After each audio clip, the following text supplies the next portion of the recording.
जय हिंद। आप सभी का स्वागत है। लास्ट वीडियो में हमने थॉमस रेले आयोग, विश्वविद्यालय आयोग और विश्वविद्यालय अधिनियम डिस्कस किया था। इस वीडियो में हम मुख्य तौर पर माइकल सेल्डर आयोग जो 1917 में आया उसको डिस्कस करेंगे। 1906 में बड़ौदा रियासत ने प्राथमिक शिक्षा को अनिवार्य और निःशुल्क तौर पर लागू किया। इसी के आधार पर तत्कालीन नेता गोपाल कृष्ण गोखले जी ने ब्रिटिश सरकार से मांग की कि पूरे भारत में इसी तरह से प्राथमिक शिक्षा और अनिवार्य शिक्षा को निःशुल्क लागू किया जाए।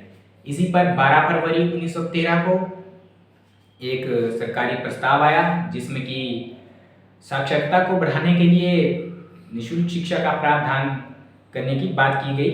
हालांकि यह एक हवाई योजना ही साबित हुई, इस पर कोई इम्प्लीमेंट व्यवहार के तौर पर नहीं देखा गया। उसके बाद 1917 में एक आयोग आया।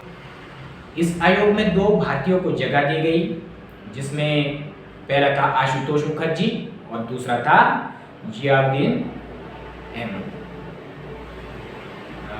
इसमें मुख्य तौर पर विश्वविद्यालयों की शिक्षा को सुधार करने के लिए माध्यमिक शिक्षा में सुधार की जरूरत बताया गया। अब बात स्वाभाविक सी भी है कि अगर आपकी माध्यमिक शिक्षा अच्छी होगी तभी आप विश्वविद्यालय शिक्षा में अच्छा कर पाएंगे। अगर आपका बेस ही कमजोर होगा तो विश्वविद्यालय में आप बेस बनाते ही रह जाएंगे। तो ये एक प्रावधान किया गया और इसमें माध्यमिक शिक्षा के लिए 12 साल का समय काल जो बताया गया। इसमें 2 साल और जोड़े गए, 10+2, जिसमें उत्तर माध्यमिक शिक्षा का प्रावधान किया गया। तो पहले हाई स्कूल के बाद यानी 10 साल शिक्षा के बाद आप हायर एजुकेशन विश्वविद्यालय की शिक्षा के लिए योग्य हो जाते थे, मगर इस आयोग के बाद आपको पहले हाई स्कूल, उसके बाद उत्तर माध्यमिक शिक्षा 10+2 लेनी अनिवार्य कर दी गई। उसके बाद ही आप विश्वविद्यालय में जा पाएंगे। ये प्रावधान किया गया। इसके प्रशासन के लिए माध्यमिक शिक्षा बोर्ड और उत्तर माध्यमिक शिक्षा बोर्ड का गठन का प्रस्ताव रखा गया। तो इसके साथ साथ जो स्नातक यानी ग्रेजुएशन की शिक्षा थी उसके लिए 3 साल का टेन्योर इसमें निर्धारित किया गया। बीए ऑनर्स एक स्नातक होती है, बीए ग्रेजुएशन एक होती है प्रावीण्य बीए ऑनर्स।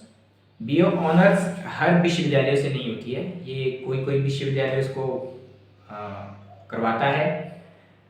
तो बीए ऑनर्स और जो सिंपल बीए उसका सिलेबस, उसका पाठ्यक्रम अलग अलग रखने की इसमें प्रस्ताव रखा गया।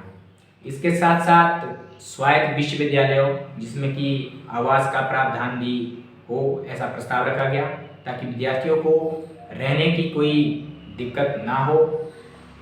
ये प्रावधान प्रस्ताव में रखा गया। विश्वविद्यालय के जो नियम होते थे, मैंने बताया था कि लॉर्ड कर्जन ने विश्वविद्यालय और हायर एजुकेशन के कॉलेजों में बहुत ही ज़्यादा सरकारी नियंत्रण कठोरता से लागू किया था। तो इस आयोग ने उनको कठोरता को समाप्त करने की प्रस्ताव रखा और कहा कि विश्वविद्यालयों में नियमों में थोड़ा लचीलापन होना आवश्यक है। कलकत्ता जो विश्वविद्यालय था तत्कालीन, उसमें कार्यभार बहुत ज़्यादा हो चुका था। उसके कार्यभार को कम करने के लिए ढाका में एक अन्य विश्वविद्यालय की स्थापना का प्रस्ताव रखा गया, जो कि 1920-21 में फिर स्थापित किया गया। व्यावसायिक कॉलेज यानी कि प्रोफेशनल कॉलेज की स्थापना का इसमें प्रस्ताव रखा गया। साइंस और टेक्नोलॉजी को बढ़ाने के लिए विशेष उपाय किए जाने चाहिए, ऐसा प्रस्ताव रखा गया। यूपी में बोर्ड ऑफ सेकेंडरी एजुकेशन का प्रस्ताव इसी आयोग का एक अन्य महत्वपूर्ण प्रस्ताव था। तो ये थे माइकल सेल्डर आयोग के महत्वपूर्ण प्रस्ताव। धन्यवाद।